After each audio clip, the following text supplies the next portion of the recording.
هنا في قاعدتين من قواعد السعادة، هي هذا المثال عليها. كنت مرة قاعد أقدم دورة في جدة، كنت أتكلم عن الاحترافية وأقول مثال: لو أنا مدرب محترف وعندي دورة في الرياض، دورت حجز ما لقيت، أنا عندي استعداد آخذ سيارة من جدة إلى الرياض عشان أقدم الدورة إذا أنا محترف. لما قلت كذا واحد من الحضور قال كذاب. كذاب. أنا صدمني صراحة، وش هالأخلاق ذا؟ غير لائق، غير مؤدب. سويت معه ذا. أنا الحين المدرب، أي توتر يوتر الناس كلها. أنا وش عندي هدفي وش هو؟ أنا هدفي الناس تستفيد، أنا هدفي تنجح الدورة، ما راح أنجر إلى معارك جانبية. إيه؟ لما قال كذاب أنا صراحة انصدمت، سكت كذا للحظة، بعدين طالعت كذا قلت له لا والله صادق، وكملت كلامي. سويت كأنه يسألني يقول أنت كذاب؟ لا والله صادق، وكملت كلامي. لكني أنا من جوا متضايق، حقدت عليه، يعني أزعجني، آلمني.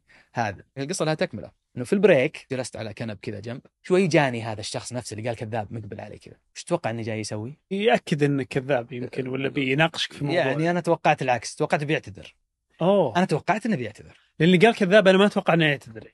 بس ليش جايني في البريك؟ يعني أنا ما جادلته ولا شيء. فأنا كنت متوقع إنه يعتذر. فأنا مجهز الرد وش هو؟ لا عادي ما صار شيء. وش والله ما وشي ما أنت والله كأنه يعني ما أبغى أكبر الموضوع.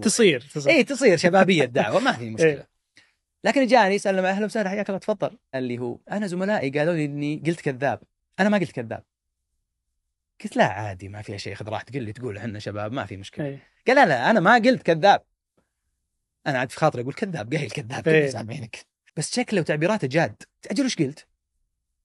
قال أنا قلت كداد. عشان السيارة. نعم كداد، لأن المثال كان إني أروح بالسيارة من جدة إلى الرياض، فالرجال قاعد يعزز لي يدعم سالفتي هو. قلت في خاطري أشوني ما طرت به، وقلت احترم نفسك، عيب عليك. بيطلع شكلي مضحك، ولا هو بهذه أكبر خسارة؟ توتر الدورة، المتدربين بيستفيدون، أنا حتى المذنب على قولهم إن شاء الله يستفيد. فالحمد لله إن هذا اللي صار. هنا في قاعدتين مهمة، هذه قاعدة من قواعد السعادة. الأولى تقول اختر معاركك بعناية. في ناس معاركه هي اللي تختارها، يعني هو أي استفزاز معاك فيه، واحد لف عليه وقف بأدبك، واحد سوى كذا أنا أوريك شغلك، لا عادي أنا اللي بصلح الناس كلها، الفرد في المجتمع أنا بصلح، بوقف بعطل حياتي عشانه. لا، اختر إيش هدفك أنت. أحيانا عندك هدف أهم من هذا. الثانية ثلثي العقل في التغافل. أحيانا كثيرة سو كأنك ما انتبهت، سو كأنك ما سمعت، أو حورها كأنك فاهم أنه يسأل وما يسأل، ابتسم ومشها، اضحك، اعتبرها مزحة لو أنها مين مزحة. أنت بذكائك وبحكمتك بتعتبرها كذا وبتمشيها. أنت داخلين عارف، ما أنت قاعد تضحك على نفسك.